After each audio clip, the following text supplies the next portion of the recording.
Welcome to Aim Small. I'm your slightly lunatic presenter called Gert, and I'm here to enlighten you with my real life experiences.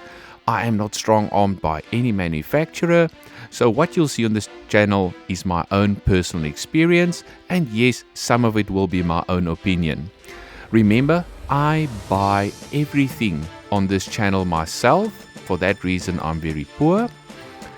And if something is sponsored, I will clearly indicate if this is a sponsored product, yes or no. So that's my promise to you, the truth, the whole truth, and nothing but the truth. From here on, it's your choice if you want to watch or if you want to leave the channel.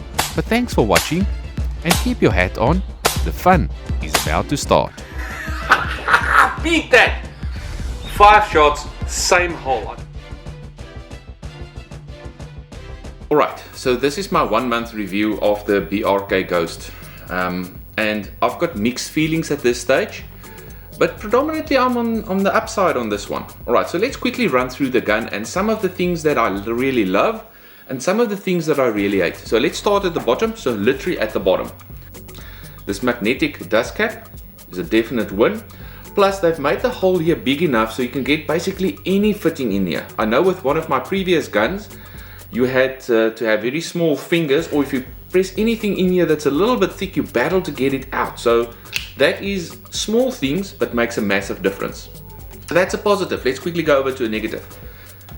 The adjustable cheek piece over here. Alright, so as you can see, there's no room for me to put a second magazine on this side, as the cheek piece is in the way. So you either have to move it way back or way forward, because the cheek piece can't rise up or down. So suggestion maybe for the guys there at BRK, just get this cheek piece a little bit higher so that you can actually fit your second magazine in here. Okay, back to a positive. Build quality.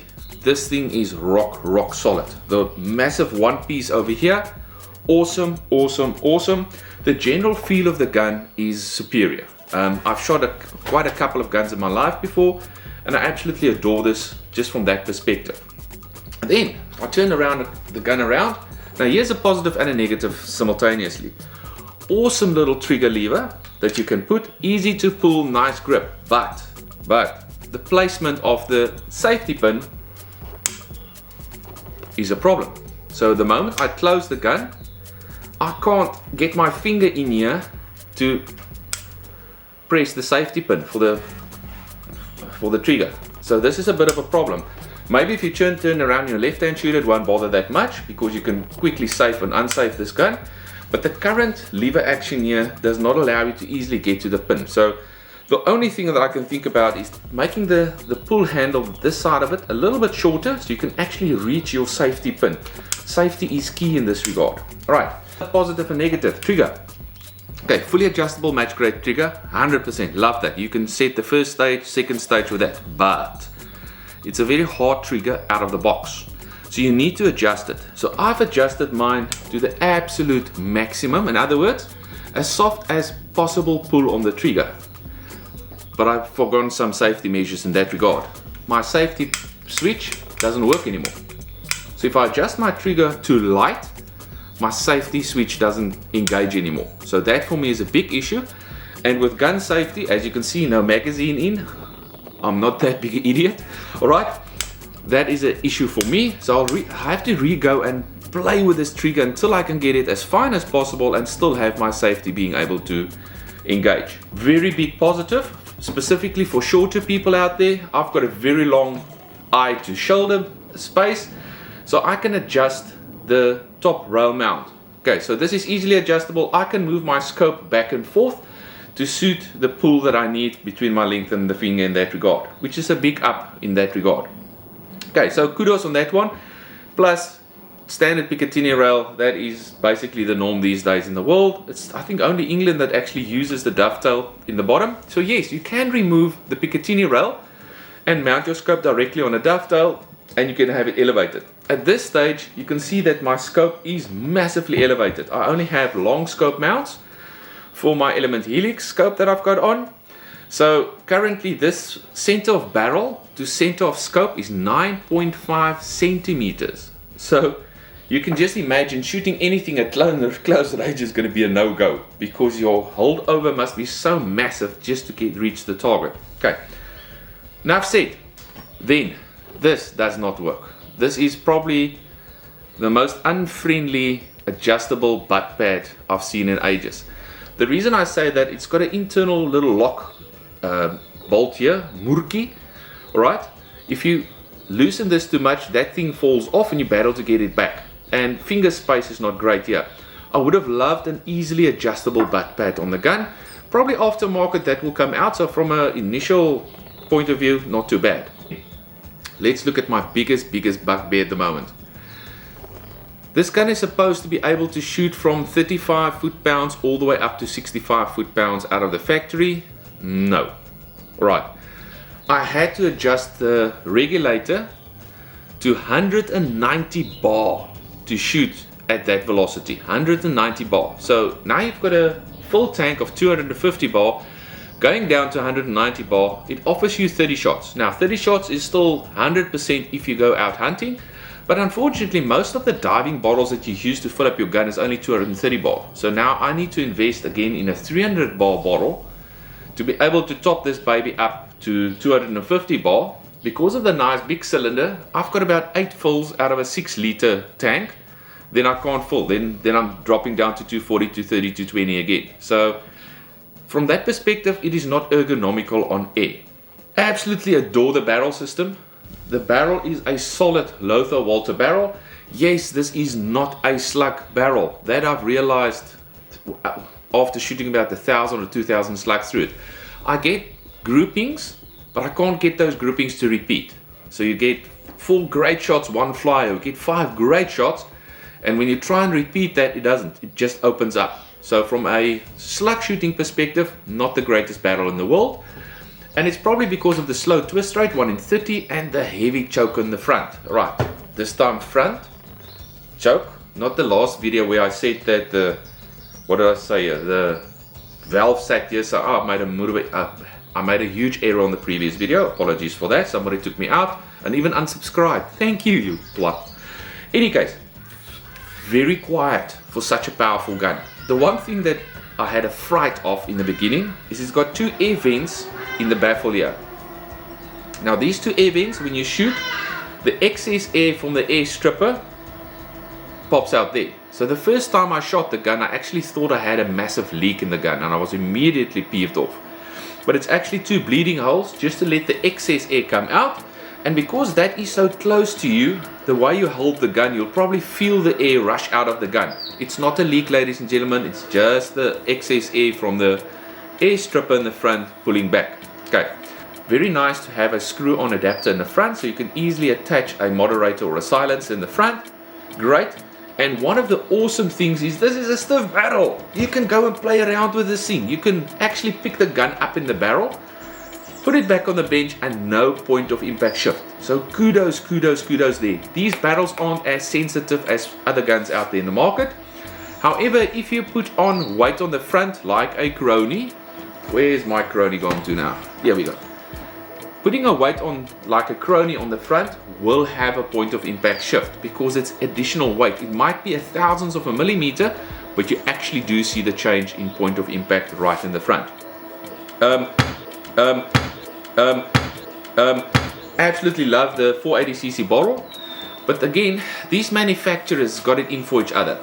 The thread on my bottle doesn't match my other big brand. Don't want to say the name, but it sounds like a movie FX, something like that. I've got spare bottles there. I can't use them because they used a different thread going into the system over here. So for me, that is just petty. There's no other way to put it. So I've got 3 spare bottles. I can't use them there because the thread differs. So now I have to go and buy a Ghost specific bottle. People, we aren't super rich manufacturers. We battle to get another bottle or a 580 or 700, and now I have to change the thread and everything. Just don't do it. Just don't do it. Alright, the last thing, and this is a negative, a big negative for me, alright, is the actual power wheel that everybody raves and brags about.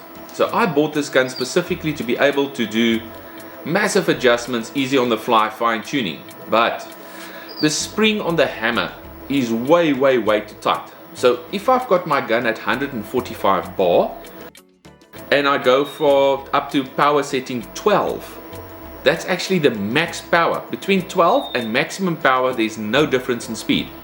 So it means that hammer spring is maxed out at that stage.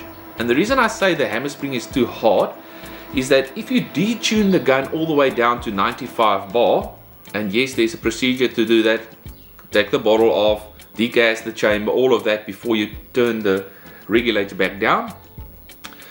When I turn it down to 95 bar, the power wheel is obsolete. So from minimum setting all the way to maximum setting, I get one standard speed. In other words, it's too powerful for that low reg pressure. So it keeps that reg pressure open maximum time.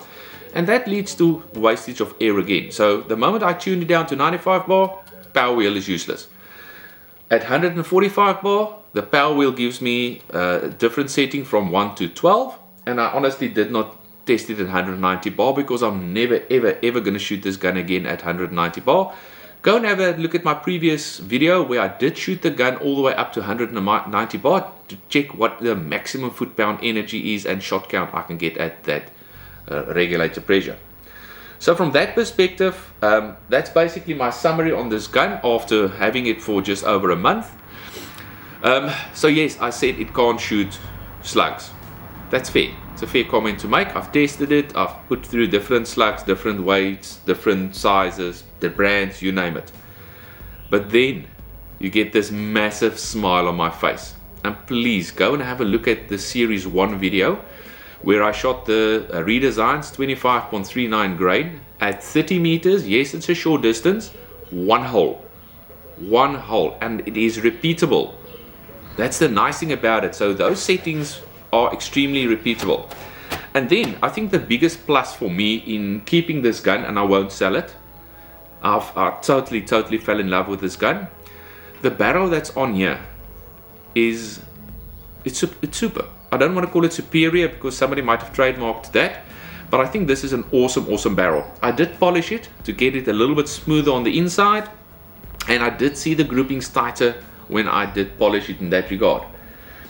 But the groupings I get with pellets is phenomenal. It is something to be seen. So I've been shooting predominantly the 25.39 grain JSB redesigns. Go and have a look at that.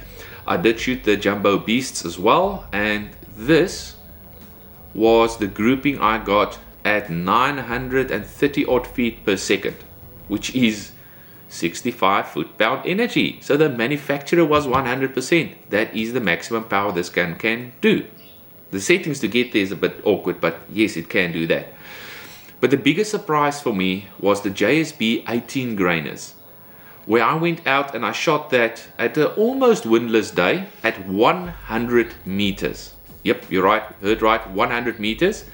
And I got a grouping of just over an inch, shorter than my whole thumb. That was the groupings I got at 100 meters with the 18 grain pellet. But the surprising thing was the speed that it went out. Alright, so I had the gun 145 bar minimum setting, shooting JSB 18 grainers at 1020 feet per second. Yep, you heard right, 1020 foot per second. That is extremely fast for those pellets. My personal belief is always with 18 grain pellets, 870, between 840 and 870 was the best accuracy I could ever get out of that, out of other barrels. But with this barrel, 1020 feet per second, and it was one holing at 30 meters, inch and a half at 100 meters. What can I ask for more? So if I can surmise in this regard, awesome gun. I think the moment they bring out a 700 millimeter slug barrel, which is on the way, the R&D is almost done on that. That's the first thing I'm going to invest in, because I love shooting slugs, I love shooting long distances. But the 600mm barrel, 65 foot-pound energy, shooting pellets the way they do, you can't go wrong. So if your intent is with this gun to shoot pellets, you won't ever make a mistake with buying this gun. If you buy this gun to shoot slugs, you're going to waste your time until they bring out the new barrel, the 700mm barrel. Alright, so from my perspective, I bought this gun with my own money. Will I do it again? Yes. Yes, I will. I will. I might do if I had more money. Guys, this was an eye-opener for me. Straight out of the box, the accuracy I got with this gun, it's just a winner. It is just a winner. So I can't wait for the 700mm slug liner, or the slug barrel. I must stop talking lingo of other competitors. I'm waiting for the 700mm because I want to put it next to the big brands out there. I want to do a one-on-one test in that regard. So maybe I get lucky and I'll be able to do that still this year. If not, let's see what else I can come up with. Thanks for watching. Thanks for subscribing. See you guys in the next one. That's all, folks.